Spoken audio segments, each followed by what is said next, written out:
Bismillahirrahmanirrahim. Oke, yang kedua itu ada pembahasan yang akan dijelaskan atau dibacakan oleh pemateri pertama. Untuk waktu dan tempat saya persilakan.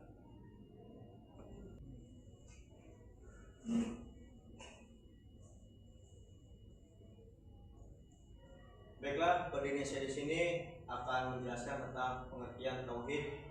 Jadi secara harfiah tauhid berasal dari kata wahada yuwahidu tauhidan, yang berarti mengesahkan atau mengagungkan, menunggalkan bahwasanya Allah itu adalah satu, la ilaha illallah, tiada Tuhan selain Allah. Tauhid secara teoritis terbagi menjadi tiga. Yang pertama ada tauhid rububiyah, tauhid uluhiyah, dan tauhid asma wa sifat. Yang pertama tauhid rububiyah. Tauhid rububiyah adalah keyakinan bahwa Allah adalah Tuhan yang maha kuasa, yang menciptakan seluruh alam ini. Dalam Al-Quran surat Al-Fatihah ayat kedua yang berbunyi Alhamdulillahirabbil alamin, segala puji bagi Allah Tuhan semesta alam. Dan yang kedua yaitu tauhid uluhiyah. Tauhid uluhiyah adalah keyakinan bahwa Allah adalah satu-satunya Tuhan yang wajib kita sembah. Dalam Al-Quran yang berbunyi wa ilahukum ilahu wahid la ilaha illa huwar rahmanur rahim. Dan yang ketiga yaitu tauhid asma sifat. Tauhid asma sifat itu adalah keyakinan bahwa Allah memiliki nama-nama dan sifat-sifat yang sempurna, yang layak, yang tidak dapat disamakan oleh makhluk lainnya. Dalam Al-Quran surat Al-Baqarah ayat 180 yang berbunyi wa ilahil asmaul husna fad'uhu bihi, yang artinya dan Tuhan kamu mempunyai nama-nama yang baik, maka berdoalah atas nama-nama itu. Mungkin cukup sekian dari pembahasan yang telah saya bahas tentang pengertian tauhid ini. Akan diteruskan oleh pemateri kedua. Kita silakan.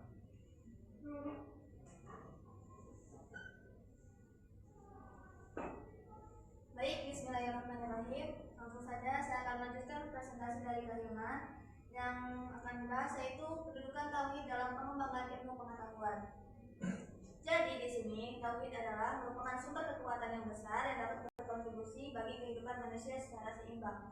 Seseorang yang memiliki pengetahuan serta tauhid yang tinggi, maka akan mengembangkan pola pikirnya serta perspektif hidupnya secara seimbang, yang mengutamakan nilai-nilai moral. Kemudian seorang yang berilmu juga akan dinaikkan derajatnya oleh Allah Subhanahu wa taala. Seorang yang memiliki ilmu akan mengetahui makna yang terkandung dalam kalimat la ilaha illallah Muhammadur Rasulullah, artinya tiada Tuhan selain Allah. Kemudian selanjutnya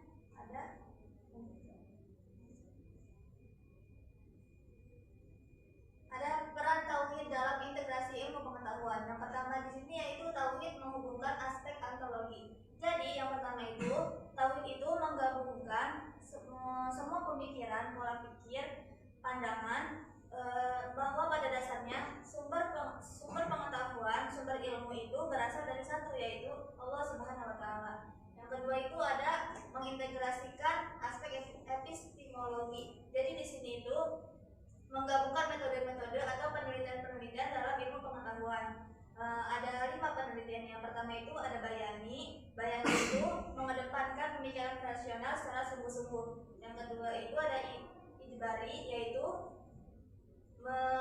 menggali sesuatu yang terkandung dalam alam jagat raya supaya mengetahui khasiatnya, hukum-hukum, serta sumbernya dalam penyusunan suatu ilmu pengetahuan. Yang ketiga itu ada yang namanya penelitian burhani, yaitu mengedepankan gagasan yang jelas. Kemudian yang keempat itu ada yang namanya penelitian filsafat, yaitu menggunakan akal pemikiran yang secara mendalam atau sistematis.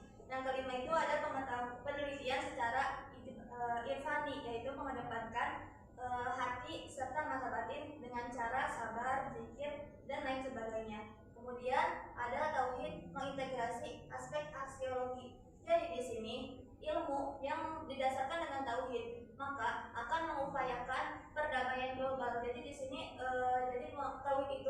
memiliki hubungan dengan rasa kepercayaan, ketenangan, serta perdamaian. Sekian. Oke, mulai seterusnya ada kesimpulan dan penutup yang akan dibacakan oleh saya sendiri. Jadi pada intinya tauhid itu merupakan sumber kekuatan utama bagi umat Islam dalam segala aspek kehidupan. Oleh sebab itu, tauhid memainkan peranan penting dalam kemajuan kita.